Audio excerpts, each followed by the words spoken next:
ចាសួស្តីបងប្អូនដែលចង់ភ្ជាប់តេឡេឡានចំពោះក្រុមហ៊ុន Hyundai អញ្ចឹង download កម្មវិធី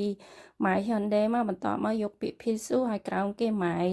Hyundai Ion Haki បន្ទាប់មកយកពាក្យថា Parujak Haki បន្ទាប់មកវាចេញផ្ទាំងបែបនេះ login ហើយយើងអត់ទាន់មាន ID នៅក្នុងក្រុមហ៊ុន Hyundai ទេអញ្ចឹងយើងត្រូវបង្កើត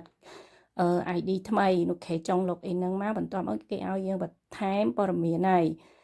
ខាងលើនោះทิកទាំងអស់មក Pilsu ហើយធុងអើយតមកទៀត Pilsu ទាំងអស់ហើយធុងអើយមកទៀតមកហើយឡើយនេះគឺដាក់សងហ្នឹងតកូលបងប្អូនហើយរឹមនឹងដាក់ឈ្មោះហើយជំនាញទាំងនោះនោះវាគូកអ៊ីនទាំងនោះរបស់បងប្អូនមកហើយខាងក្រោយដាក់តលេខមកខ្ទួងមកហើយដាក់លេខទូរស័ព្ទហើយជ្រើសរើសប្រព័ន្ធទូរស័ព្ទបងប្អូនហើយយកពាក្យអ៊ីនចឹងយកឆောင်းហើយគេផ្ញើលេខ6ខ្ទួងមកហើយយកលេខ6ខ្ទួងនឹងដាក់មកវិញមកនៅនឹងទៀតទៅហើយវាចេញជាផ្ទាំងបែបនេះម្ដងទៀតហើយចឹងគេដាក់ email EA ហើយពីមាន Pono ហ្នឹងគឺលេខ8ខ្ទួងណាបងប្អូនលេខសម្ងាត់តលើពី8ខ្ទួងមានភាសាអង់គ្លេសអក្សរធំអក្សរតូចទៅតាមហ្នឹងទៅហើយបន្តមកជ្រើសរើស page ណាបងប្អូនតពីជ្រើសរើស page ហើយ post ស្អីហើយនៅខាងក្រោមហ្នឹងមានពាក្យថាខំពាន់ពីមាន Pono មួយទៀតខំពាន់ពីមាន Pono ហ្នឹងយើងគ្រាន់តែដាក់លេខ6ខ្ទង់លេខដែលលេខសម្ងាត់មួយសារទៀតណាចូលដូចថាលេខស្រួលចាំអីចឹងទៅបងប្អូនដាក់លេខ6ខ្ទង់ធ្វើខ្លួនឯងទៅចុច2ដងមក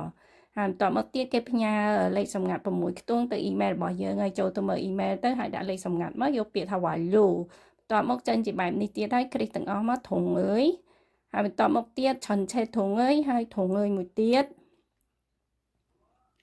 តមកទៀតមើលពិនិត្យមើលឈ្មោះយើងនឹងមានឡានអត់បើសិនជាមានឡាននៅក្នុងស្រាប់ហើយគឺបងប្អូនជ្រើសរើសយកឡានបងប្អូនមកបើសិនបើអត់ទាន់មានទេគឺយើងត្រូវបន្ថែមលេខឡានរបស់យើងណាឆារាំងถึงនោះហើយគឺវាជាប់រួចអស់ហើយបងប្អូនហើយអំពីការ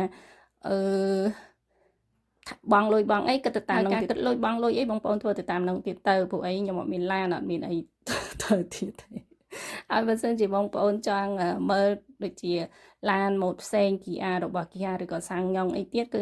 down តាម app ទៅតាមក្រុមហ៊ុនរបស់វាធ្វើតាមនឹងទៅវាមិនខុសហើយការ down ហ្នឹងខ្ញុំអត់អាចជួយបងប្អូនបានទេប៉ុន្តែគ្រាន់តែបើសិនជាបងប្អូនធ្វើធានារ៉ាប់រងមួយខ្ញុំហើយបានធ្វើកម្មវិធីហ្នឹងភ្ជាប់មួយកម្មវិធីហ្នឹងគ្រាន់តែប្រាប់ខ្ញុំមកថាបានប្រើ tele អីចឹងទៅគឺការធ្វើធានារ៉ាប់រងឡានគឺខ្ញុំអាចបញ្ចុះតម្លៃជូនអញ្ចឹងណាកុំភ្លេចតាក់ទងមកផងបើសិនជាបងប្អូនបានធ្វើជាមួយខ្ញុំអរគុណច្រើន